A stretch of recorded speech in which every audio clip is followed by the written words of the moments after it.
The Jesus of MCU is finally here, लेकिन कितने successful हो रहे हैं God's perfect idiot aka Ryan Reynolds aka Deadpool अपनी इस पहल में? ये जानने के लिए इम्पोर्टेंट है ये जानना कि क्या है खूबियां और क्या है खामियां डेडपूल एंड वुल्वरीन मूवी की।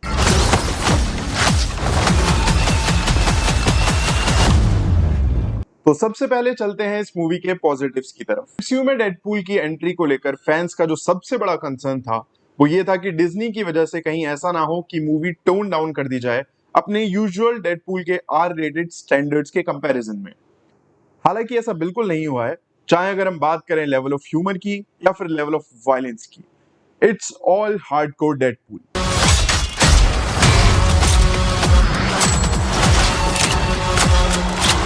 Except for Ryan Reynolds and Hugh Jackman, इस मूवी की जो सबसे बड़ी यूएसपी है वो है इस मूवी के टॉप नॉच एक्शन सीक्वेंसेस। अगर हम बात करें तो मूवी की स्टार्ट होते ही एक बेहतरीन एक्शन सीक्वेंस आपके सामने परोस दिया जाएगा, जो कि कोरियोग्राफ्ड है एक नेवर एक्सपेक्टेड लेकिन धमाकेदार वे में। इससे अलग अगर हम चाहे बात करें डेडपूल और वुल्वरीन के दो कन्फ्रंटेशंस की, या फिर हम बात करें मूवी के दूसरे एक्शन सीक्वेंसेस की भी, तो वो एक बेहतरीन वे में कोरियोग्राफ्ड हैं, आपको प्रॉपर डेडपूल फील देंगे, कहीं से भी आपको वो डिसअपॉइंट नहीं कर सकते। In my world, you're well regarded. You were an X-Man. तो फैंस चाहे जितना क्रेजी हो डेडपूल के पीछे, लेकिन इसमें कोई दो राय नहीं है कि इस मूवी के अराउंड जो मैक्सिमम हाइप क्रिएट हुई थी right from the teaser release, वो हुई थी ह्यू जैकमैन की वापसी की वजह से एज वुल्वरीन। और इस मूवी ने उनकी वापसी को पूरी तरह से जस्टिफाई किया है।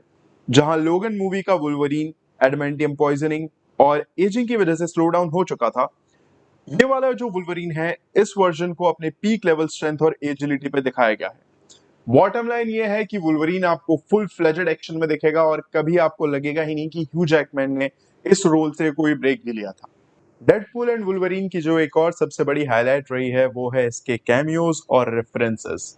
तो जाहिर सी बात है डेडपूल की मूवी हो और हमें रेफरेंसेस देखने को ना मिले ऐसा तो हो ही नहीं सकता।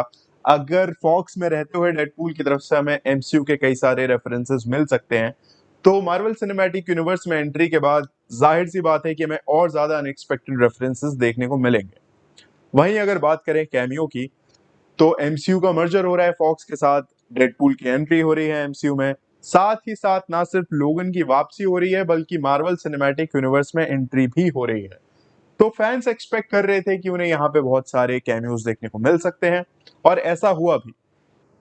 लेकिन जो कैमियोज यहाँ पे देखने को हमें मिले हैं वो अनएक्सपेक्टेड रहे एकदम। किसी भी फैन ने वो दूर दूर तक गैस नहीं किए होंगे।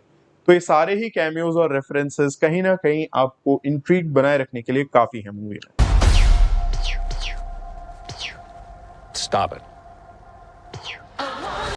जो कॉमिक बुक फैंस हैं या इन दोनों कैरेक्टर्स को रिलीजियसली फॉलो करते आ रहे हैं, वो ये जानते होंगे कि डेडपूल और वुल्वरीन का एक लव हेट रिलेशनशिप रहा है कॉमिक्स में। स्टार्टिंग में वो दोनों कभी एक दूसरे के अगेंस्ट हुआ करते थे, फिर एक फ्रेनेमीज वाला बॉन्ड डेवलप हुआ। तो उस बॉन्ड को कहीं ना कहीं दिखाने में इस मूवी ने बहुत अच्छा काम किया है। चाहे हम बात करें वुल्वरीन के एक एंगर की डेडपूल की तरफ, चाहे हम बात करें डेडपूल के एक ह्यूमरस अप्रोच की वुल्वरीन की तरफ, या फिर हम बात करें इन दोनों कैरेक्टर्स के डेवलपमेंट की as a duo throughout the movie, वो इस मूवी ने बहुत ही अच्छी तरीके से पोर्ट्रे किया है। और जो दोनों कैरेक्टर्स का कंटिन्यूड बेंटर है वो आपको मूवी में किसी भी पॉइंट पे बोर नहीं होने देगा। तो ये थी वो कुछ चीजें जो इस मूवी के लिए वर्क करती हैं। अब एक बार नजर डालते हैं उन एरियाज पर जहां पर ये मूवी फैंस को कुछ हद तक शायद डिसअपॉइंट कर सकती है। अगर हम बात करें सिर्फ राइटिंग की, तो रायन रेनॉल्ड्स और बाकी की जो राइटिंग टीम है उसने काफी अच्छा काम किया है। लेकिन अगर हम बात करें ओवरऑल स्टोरी लाइन की, तो वो कहीं ना कहीं थोड़ा फैंस को डिसअपॉइंट कर सकती है। अगर बहुत आसानी से एक्सप्लेन करना हो, तो ये मूवी हर लिहाज से उतनी ही डेडपूल है जितने की पहले के दो पार्ट्स रहे हैं, लेकिन डेडपूल 1 और 2 की तरह एक ओवरऑल अच्छी स्टोरी लाइन की कमी कहीं ना कहीं खल सकती है।